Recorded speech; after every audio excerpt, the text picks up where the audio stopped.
The Demon, the Dog, and the Diva. I stepped into the alley. The cat was beating the heck out of this other, much smaller one, except the little guy was a dog. I shooed away the cat. The dog was a shivering mess.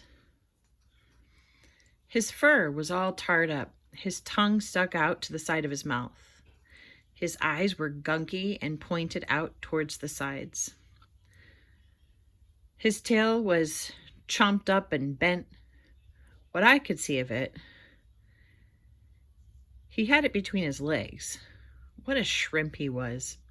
He weighed maybe 8 pounds. He wasn't young either, with the gray in his muzzle. I went to pet him. He ducked and scampered out of the alley. I tried to find him, but he was gone. I brought Feathers back to Miss Lawrence. So, she said. It makes me upset. That's great, she said. Great?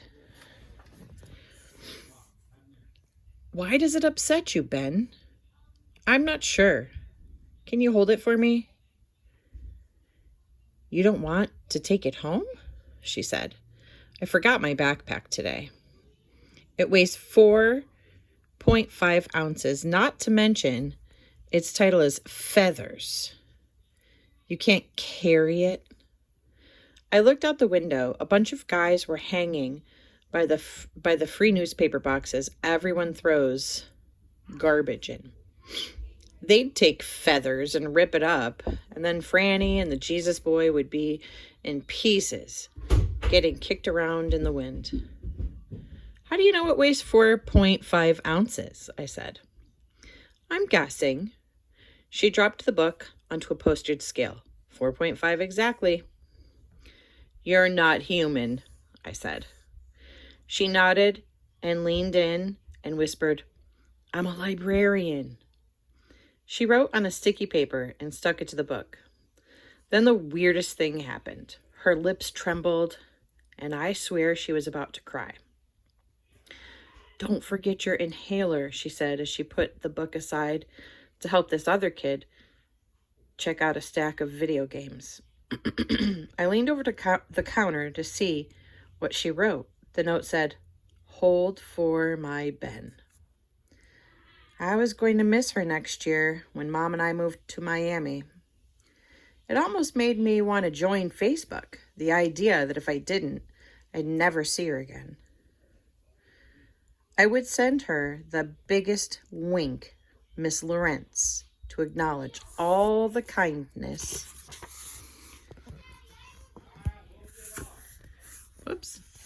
All the kindness she showed me the past 2 years, not to mention her totally amazing wisdom.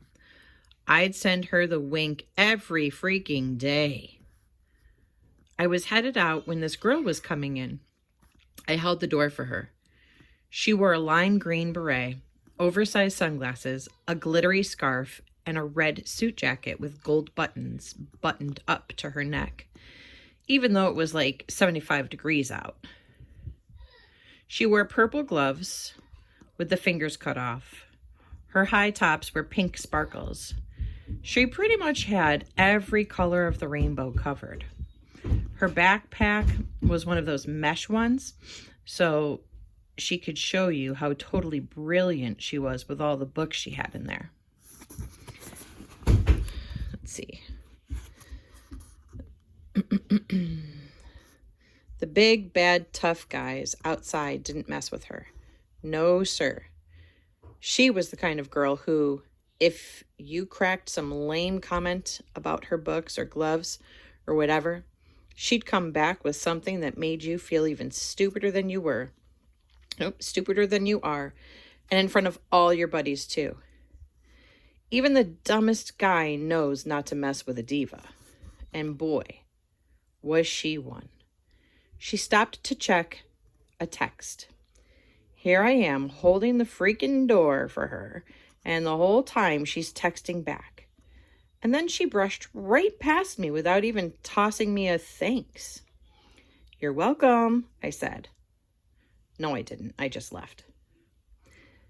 It was 5:30.